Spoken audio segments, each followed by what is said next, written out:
right, Shalom. I want to start off as always by giving all praises and glory unto Yahweh, Bahashim, Yahushai, Bahashim, Racha HaKodash, the one is unto the apostles, the elders, and the bishops of Great Millstone. I want to send much love to the brothers out there doing his work in truth and sincerity, and I also want to send peace and blessings unto the believers of the hopeful elect. And in this morning's lesson, excuse me, I wanted to do a response into this video here that was put up by the Taboo Room with Aaron S. And as you can see, the title of this video reads, "The Flesh-Eating Drug Taking Over San Francisco, America." So this is pretty much a short documentary of this flesh-eating drug that's not only taking place or taking over in San Francisco, it's happening all across America. It's happening in the UK, pretty much where Esau lives. Okay, pretty much the Western world, Western culture. Drugs has consumed a great amount of the population. Okay, not every person who is on drugs is homeless, right? But those who tend to be homeless are heavy on the drugs. And maybe they had a home at one point. But these drugs are so strong, so addictive, so upgraded now that people abandon their homes, abandon their jobs, abandon their responsibilities to get more of these drugs. And it's taking a toll on the people, man. All right. There are new cases of drugs and overdoses and just weird stuff going on every day. It's a sad thing to see, but this is America. This is Babylon the Great, man, where wickedness and abominations and drugs and all kind of filth is just accepted in these states, in these cities, in these towns. All right. So I'm going to play this video here, man. This is fair use. All right. This is fair use. But I'm going to play this video just so you can just get a little insight on what's becoming of Babylon the Great. All right. And this is happening rapidly. Okay. Like this ain't a slow process. No, these drugs, homelessness is consuming Babylon. Okay. It's consuming Babylon. And I know out here inside of Houston, Texas, man, it's a lot of homeless people out here, bro. A lot of them. Okay. You'll come across a fine ass woman, homeless. Okay. Homeless, bro, like dirty, like, but she fine, like, damn, she dirty, like, you want to help her out, she's so fine, but you're like, nah, she homeless. So you don't want no parts of it. But this is starting to become the new norm in America. Homelessness and drugs, right? But here we go. I was charged with torture, aggravated mayhem, assault with great bodily injury, and like conspiracy to commit murder, whatever. The Tenderloin is like this amazing community. You usually see human shit on the ground. Most of the time it's not dog shit, it's human shit. I'm pretty sure you've seen 30 pounds of shit on your walk so far. You gotta watch your step everywhere you go. People who take care of each other, neighbors. That's the piss corner right there, though. This right here, this is my money playground. I go here to get money, man. That's it. It's like the butthole of San Francisco. It's literally in the name. Tenderloin, worst part of the meat. It's the dirtiest part of the city. It's the gut. It's the bottom of the shoe. This is where you'll find all the interesting parts of life in San Francisco. I ain't never had to snatch a bitch first. I know what it's worth, you understand me? I'm doing it like John, rocking all in a bitch's pocket. I think what's needed here is a lot more housing and care, mental health care, medical care, and a lot less.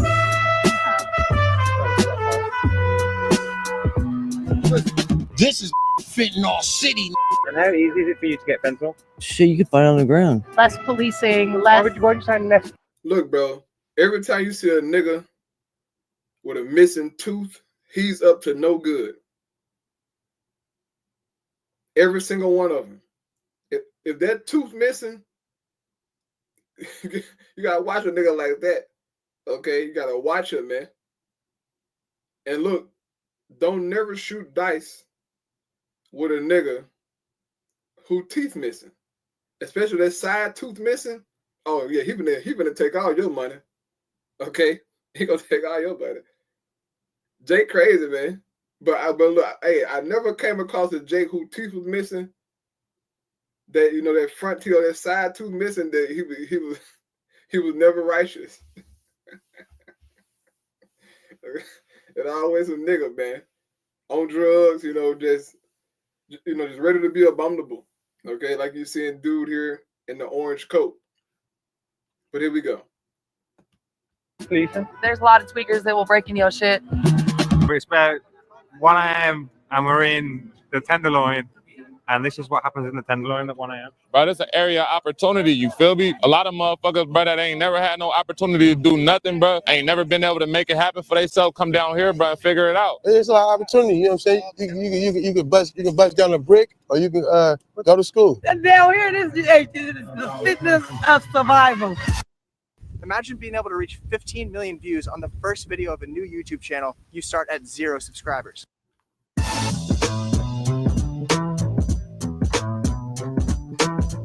What is this, bro? That's hard, right? Let me see, show them that guap. Show them what that shit do. Cocaine. Look at that money, man. This shit every day out here. Really get some chicken out here. Ain't no fentanyl on our watch. Let me start there. Ain't none of that, guy. No fives and no fetties on my Listen, we gonna cut your head off. We can't find out. We both two streeters. I'm telling you, I'm standing against fentanyl. Them. Now the cartel's about money. Supposed to make money. Why are you feeding shit that's killing your customers? You know what I'm talking about? 800 people die. Say we get invaded. Like, they can't help it. Like, to me, it's like an act of war to me. I swear to God, that's what I feel it's like. The fentanyl some bullshit, man. So is it mainly the Honduras and people selling fentanyl? Yeah, that's what they push. That's their thing. That's kind of their thing. To my understanding, they've monopolized the fentanyl market and they've pretty much taken it over. Is that fair to say? Somewhat. We know that there is a lot of them, and some of them are very, very young, but most of the time they don't even speak English. The situation with the Hondurans, they've pretty much taken or monopolized the fentanyl market within the TL. I don't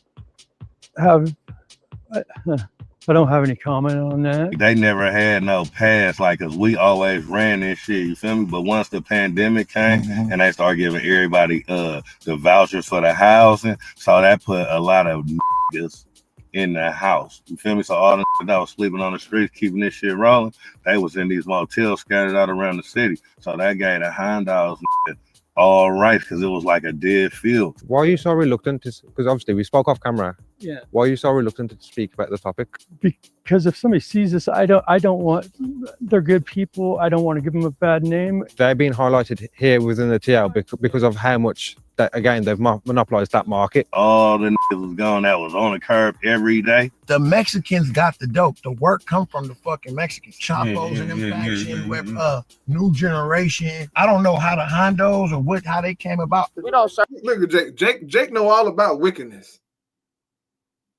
That's something about a nigga. Nigga know about all wickedness. You know about the drug, how it's being made, but he don't know how to stop committing adultery. He can't stop stealing. He don't know how to honor his father and his mother, but he could tell you about some dope, boy. Niggas are terrible, man. But as the Lord says, my people are wise to do evil, but to do good, they have no knowledge. That's our people, man. Northern Kingdom and Southern Kingdom. This is all they do. They're contributing to this damn flesh-eating drug that's taking over San Francisco and all the other cities in America, man. All right? This is starting to become the norm. Serve that, you feel me? That's really the Hondos, people that don't have paper. They're pretty well known because they, they work with the big dogs and kind of, get the supply. That makes sense. There is some Honduran people out here, I mean, I don't know what their situation is and I just can't comment on it. You seem very nervous even just speaking about it. Yeah, well, you know, I told you the reasons why. And how do you reckon they're getting away with it? Because it seems to be very blatant and open. I feel like literally like it's just like in the olden days, they're working for the man, whoever the man may be. And another thing I've heard as well, they often ask users to hold their drugs for them. Oh yeah, they do that too, because 9 times out of 10, they'll get away scot-free, and the person that's actually holding the drugs, which is a user, they'll do minimal time, you know. But the cops are up on that too now. They know that people are holding the drugs and who they're holding them for. So I guess, have you ever held drugs for other people? Yes, just once. I mean, I didn't.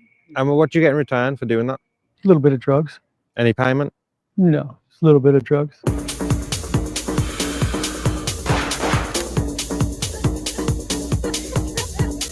Hundreds of San Francisco's dealers are coming to our state from just one place, Honduras. The Honduran dealers within the TL. They keep us alive, keep us going. So it's like cheap drugs, and they give you a lot. The small town of Syria Valley, it's in the middle of Honduras. In San Francisco, more than 200 Honduran migrants have been charged with drug dealing since 2022. They can make as much as $350,000 a year. It's a well-run operation from what I'm seeing, isn't it? Oh yeah. Oh, I know. Right. But you know what happened to that guy? I think it was great. There was somebody that was for talking. hurt It was really somebody, bad. yeah, someone Just for answering questions about certain things with drugs. he answered the wrong questions and got stabbed through the chest with a machete 4 times, so all the way through him. Four times, right in front of his girlfriend. Happened today. Where at? 6th Street. On 6th Street? Yeah. Oh, that's crazy. And 6th Street's a that skid row happens all the time of the city. So that's why I was warning. You know, I mean, like please blur these faces. It's a very in-your-face operation. It's very like, okay, so I'm gonna mingle. I'm gonna be dealing. I'm gonna mingle around 20 or 30 junkies, but I'm gonna be right there with them. Like it's a very in-your-face thing. I'm from Honduras. And what made you come to America? Really? Why did you come? Honduras. Linda was coming to her car and asking you for how much you want. Only Honduras people. It's only Honduran. How often are you in the Tenderloin? I come in with my friends. With your friends? Yeah, a couple of friends in the corner right there. And you stand on the corner? Yeah, every time, every day. And does it get busy? Sometimes we're busy, sometimes it'll be slow. So let's say we was working together. How much can I make? Really good days, I make like 5,000. Sometimes I make 500. Sometimes I make just 100. When you know how the business is, it's really good.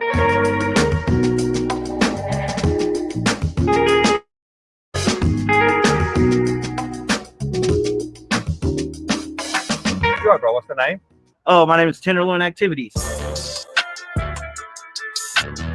And where are we at the moment? We're on 6th Street right here in downtown San Francisco, where it all happened. Mainly known for lots of drug use, lots of homelessness. There's a lot of crime around this area. You see it, man. It's all behind me. You know what I'm saying? A lot of people out here using drugs. So my Instagram page, living in the TL, I've seen a lot of crazy stuff. What's the craziest thing you've seen on Tenderloin? I've seen it all, bro. I've seen shootings. I've seen stabbings. Overdoses happen every day. We get like 2 overdose deaths a day in San Francisco right now. You never know what you're buying, right? So, fentanyl is strong and it kills a lot of people. You feel like you built a tolerance to it, and you one hit and you're like, oh, I could take another hit. You take another hit, and then that one hit is just too much. You know what I mean? Geary and Larkin. Okay, I'm going. Thanks, bro. There was just a stabbing right now on Geary and Larkin. How far is that? Right up the road. Geary and Larkin, there was a stabbing, so I'm gonna go report on that.